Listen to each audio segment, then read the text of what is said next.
नमस्कार student, welcome to my channel. आज बात करने वाले हैं डिज़ास्टर मैनेजमेंट की। तो स्टार्ट करते हैं। डिज़ास्टर मैनेजमेंट हम लोग कुछ टॉपिक डिस्कशन करेंगे। डिज़ास्टर क्या है, हैज़ार्ड क्या है, इससे related issues, social and the environmental में क्या क्या इश्यूज क्रिएट होते हैं। सेकंड होगा risk and the vulnerability. Third रहेंगे टाइप्स ऑफ डिज़ास्टर। देन इसके बाद में इसके ऑकरेंस क्या है, कॉसेस क्या है, इम्पैक्ट क्या है एंड द प्रिवेंट्स मेजर क्या क्या हो सकते हैं। ये चीज़ों को हम लोग आज डिस्कशन करने वाले हैं। इंट्रोडक्शन डिज़ास्टर मैनेजमेंट की अगर बात करें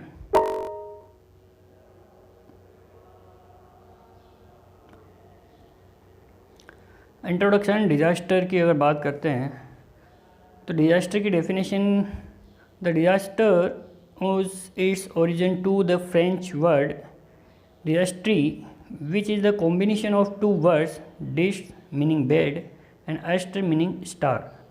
The term refer to bed of evils star, that means bad star के रूप में हम लोग इसको काउंट कर सकते हैं। डिजास्टर एक फ्रेंच वर्ड है। डेफिनेशन की अगर बात की जाए तो disaster can defined as the serious depression in the functioning of the community or in the society causing widespread material, economic, social or environmental losses which exist the ability of the affected society to the cope using its own resources. That means एक series disruption की हम लोग बात कर सकते हैं। Complete इस type का एक सीरीज फंक्शन क्रिएट होता है, एक कम्युनिटी के लिए फंक्शनिंग काम करता है कि कोई भी अगर सोसाइटी के अंदर इस टाइप का कोई केसेस होता है तो उसमें क्या क्या चीज़ स्प्रेड हो सकती है, उससे रिलेटेड मटेरियल स्प्रेड कर सकता है, उसकी इकोनॉमिक स्प्रेड कर सकती है, सोशल और इन्वायरमेंटल लॉसेस क्रिएट हो सकते हैं। ये सारी चीज़ें जो काउंट हो सकती है सब कंप्लीट हमारे डिज़ास्टर का एक पार्ट होता है। तो disaster is an result from the combination of hazard, vulnerability and insufficient capacity or measure to reduce the potential chance of risks। अगर डिज़ास्टर के रिजल्ट की अगर बात की जाए तो एक कॉम्बिनेशन पार्ट होता है हैजार्ड का, वल्नरेबिलिटी का and the insufficient capacity of measure का एक पार्ट होता है, जिसकी वजह से हम लोग इसको एक कंप्लीट डिज़ास्टर में काउंट कर सकते हैं। तो disaster happens when a hazard impact on the vulnerable population and the causes damage, consequences and the disturbance। Secondly disaster happens अगर बात की जाए हैजार्ड का इम्पैक्ट किसके ऊपर हो सकता है, जो चीज़ें पॉपुलेशन का जो वैल्यूबल पार्ट हो सकता है, जो उनकी वजह से जो डैमेज हो सकता है, कंसल्टेंट हो सकता है और डिस्टर्ब हो सकते हैं, ये सारी चीज़ें डिजास्टर हैपेंस में काउंट हो सकते हैं। एनी हैजार्ड, फ्लड, अर्थक्वेक और the cyclone which is a triggering event along with the greater vulnerability inadequate access to the resources, sick and the old people, lack of the abundance would lead to the disaster causing greater loss of life and properties। Second, इसमें अगर कोई भी किसी भी type का hazard की आप लोग बात कर हो सकता है, जैसे कि फ्लड हो सकते हैं, अर्थक्वेक आ सकता है, साइक्लोन हो सकते हैं, तो उसके अंदर मैक्सिमम जो चीज़ें इसके इफ़ेक्ट होता है वो सारे इंसान की लाइफ के ऊपर, उसकी जो प्रॉपर्टी होती है उसके ऊपर सबसे ज़्यादा इफ़ेक्ट क्रिएट करता है। हैजार्ड की अगर बात की जाए तो hazard, the word hazard on its origin to the word hazard in old French and as harz in Arabic meaning chance और लक। हैजार्ड जो वर्ड है ये कहाँ से निकला, as a French, old French word है, जिसका मीनिंग होता है एक चांस या फिर लक की। दैट मीन्स किसी चीज़ कोई नुकसान हो रहा है लेकिन फिर भी वो थोड़ी बहुत रह जाती है तो उसको हम लोग बोलते हैं कि लक था हमारे के, या चांस मिला हमको कि ये संभल गई। तो हैजार्ड में भी define as the dangerous condition और इवेंट दैट थ्रेट और have the potential for the causing injury to life और डैमेज टू प्रॉपर्टी और द एनवायरनमेंट। अगर बेसिक इसकी डेफिनेशन की बात करते हैं, एज ए डेंजरस कंडीशन में काउंट हो सकती है, या इवेंट हो सकता है जिसके अकॉर्डिंग हमारे सामने अधिकतर इंजरी हो सकती है, दुर्घटनाएँ हो सकती है, लाइफ के साथ हो सकती है, प्रॉपर्टी जो होती है वो डैमेज हो सकती है, या फिर हमारा जो इन्वायरमेंट होता है उसके ऊपर भी इफेक्ट प्रोवाइड कर सकता है। तो ये बेसिकली हैजार्ड का पार्ट है। तो hazard can be the group into the two broadly categories, इसको हम लोग दो पार्ट के अंदर डिवाइड कर सकते हैं। जो हैजार्ड है दो टाइप के हो सकते हैं। फर्स्ट नेचुरल हैजार्ड होता है, सेकंड मैनमेड हैजार्ड में हम लोग इसको काउंट करते हैं। नेचुरल हैजार्ड की अगर बात की जाए कि नेचुरल हैजार्ड में होता है क्या कि natural hazard are the hazard which are the caused because of natural phenomenas. जितना भी जो नेचुरल फिनोमिनास होता है उसके अकॉर्डिंग जो चीज़ें चेंजेस होती है, जिसके अकॉर्डिंग वहाँ पे कुछ एक पार्ट में क्रिएशन आता है, उसको हम नेचुरल हैजार्ड में काउंट कर सकते हैं।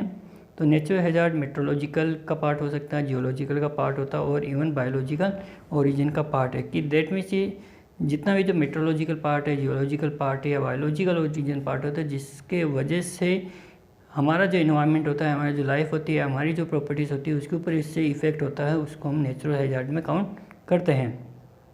एग्जाम्पल की अगर बात करें तो इनकी जो नेचुरल हैजार्ड में साइक्लोन हो सकता है, सुनामी आ सकती है, अर्थक्वेक हो सकता है, वोल्केनिक इरप्शन हो सकता है, ये सब कुछ नेचुरल हैजार्ड में काउंट होता है। कि ये जो चीज़ें क्रिएट होती है कंप्लीट नेचर के अकॉर्डिंग आइडेंटिफाई होती है। जिस टाइप से नेचर में जो चेंजेस होता है, जिसकी वजह से कुछ भी पार्ट आपका अनहैप्पीनेस में काउंट हो जाता है उसके थ्रू, तो वो चीज़ हमारे नेचुरल हैजार्ड में काउंट हो सकती है। जैसे लैंडस्लाइड हो सकती है, फ्लड हो सकता है, ड्रॉट हो सकता है, फायर हो सकता है, साइक्लोन नेचुरल हैजार्ड में काउंट हम लोग कर सकते हैं। सेकंड एग्जांपल की अगर बात करते हैं, फ्लडिंग में be the case because of heavy rain.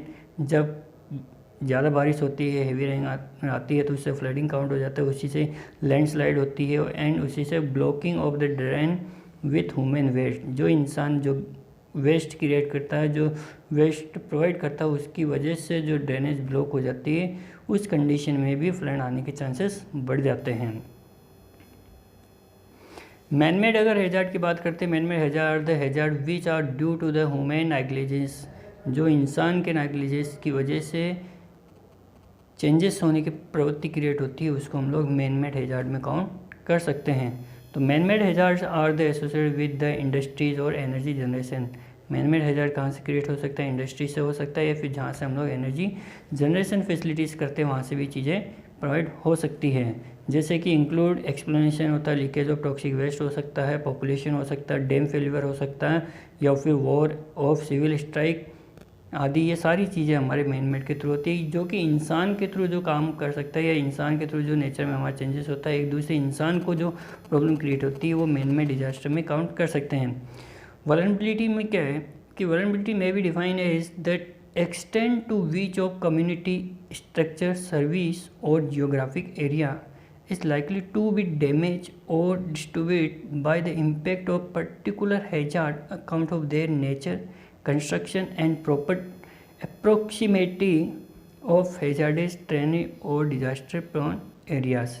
Vulnerability का पार्ट यही है कि जितना भी जो हैजार्ड क्रिएट हो रहा है, तो उसका पर्टिकुलर कम्युनिटी पे क्या इफेक्ट हो रहा है, पर्टिकुलर स्ट्रक्चर पे क्या इफेक्ट आएगा, पर्टिकुलर सर्विस एंड उसकी जियोग्राफिक एरिया पे क्या इफेक्ट हो सकता है, कौन कौन से पार्ट वहाँ पे डैमेज हुए हैं, उन सब का एनालिसिस करना, उसके थ्रू जो इम्पैक्ट क्रिएट हो रहा है पर्टिकुलर हैजार्ड के थ्रू, तो उसको एनालिसिस करने की प्रवृत्ति जो होती है वल्नरेबिलिटी में हम लोग काउंट करते हैं।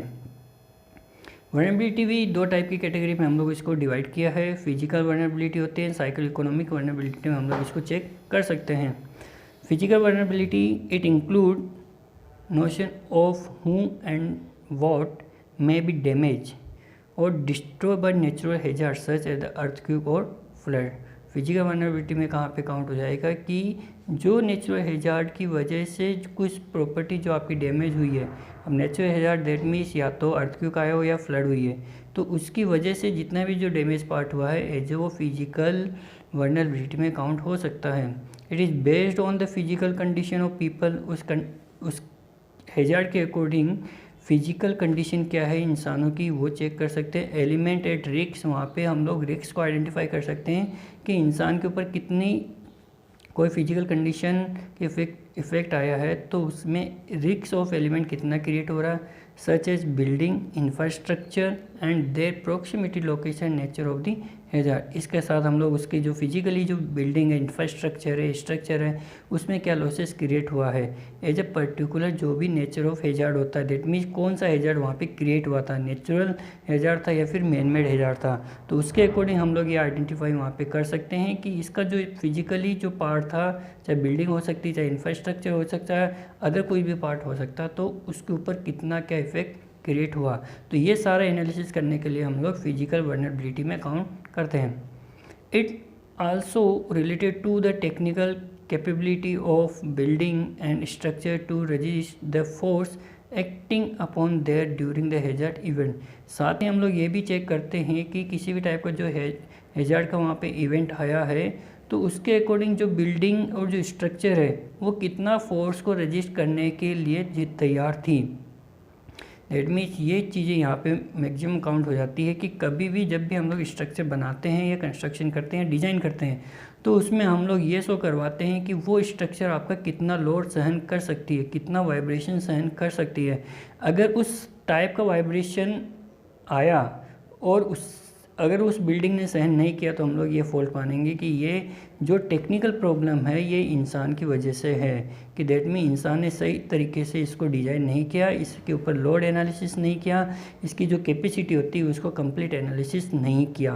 तो ये फिजिकल वल्नरेबिलिटी का पार्ट हो जाएगा। अगर इसके अंदर आपके स्ट्रक्चर या बिल्डिंग का जो भी स्ट्रक्चर या बिल्डिंग के अंदर हमारा जो एनालिसिस होता है अगर वो आपका गलत साबित होता है तो हम लोग वहाँ से उसकी जो लॉसेस हुआ है उसको हम लोग भरपाई में काउंट नहीं करवा सकते। सेकेंड, साइको इकोनॉमिक वल्नरेबिलिटी की अगर बात की जाए तो degree to which a population is affected by hazard will not mainly lie in the physical components of vulnerability but also on the psycho economic condition. इस कंडीशन में हम लोग ये बात करेंगे किसी भी टाइप का अगर हैजार्ड आता है तो हम लोग साइको इकोनॉमी उसकी फिजिकल वल्नरेबिलिटी की बात नहीं करेंगे, लेकिन उसके साथ में जो इकोनॉमिकल कंडीशन में जो घटना घटी है जिससे उसको लॉसेस हुआ है वो चीज़ साइको इकोनॉमिक में काउंट हो सकती है। The psycho economic condition of the people also they determine the intensity of the impact. हम लोग इसके अंदर क्या करेंगे, किसी भी एक इंसान की जो इंटेंसिटी होती है या किसी इंसान का जो सोर्सेस होता है उसके ऊपर इसका कितना क्या इफेक्ट हुआ है। जैसे फॉर एग्जांपल की बात करें, people who are the poor and living in the sea coast do not have any money to the construction strong concrete house. अगर कोई इंसान गरीब है जो कि समुद्र के आसपास रहता है, उसके पास इतना मनी नहीं है जिससे कि वो स्ट्रॉन्ग या कंक्रीट हाउस तैयार कर सकता है, तो डेट में उसके साइको इकोनॉमी के ऊपर उसका इफेक्ट ज़्यादा क्रिएट हुआ है। तो इस टाइप की चीज़ें हम लोग वहाँ पे काउंट कर सकते हैं। सेकेंड बात करें अगर रिस्क की, तो रिस्क क्या है? Risk is the measure of the expected losses due to hazard event occurring in a given area over a specific time period. Risk को मेजर किस टाइप से करेंगे? एक एक्सपेक्टेड लॉसेस हम लोग काउंट करते हैं ड्यू टू हैजार्ड, कि जिस समय किसी भी टाइप का जो हैजार्ड वहाँ पे इवेंट आया है उसके अकॉर्डिंग स्पेसिफिक टाइम पीरियड के अंदर कितना लॉसेस उसका हुआ है, एंड जो लॉसेस वहाँ पे हुआ तो उसका रिस्क कितना होगा। तो risk is the function of the probability of the particular hazards event and the losses etch would be the causes. अगर इसकी रिस्क की हम लोग फंक्शन की प्रोबेबिलिटी की बात करते हैं तो पर्टिकुलर हैजार्ड वहाँ पे जिस समय आया था उस टाइम ड्यूरेशन में वहाँ पे उसका कितना लॉसेस क्रिएट हुआ है। तो इन दोनों का एक एनालिसिस करने के बाद में हम लोग उस प्रॉपर्टी का रिस्क को काउंट कर सकते हैं।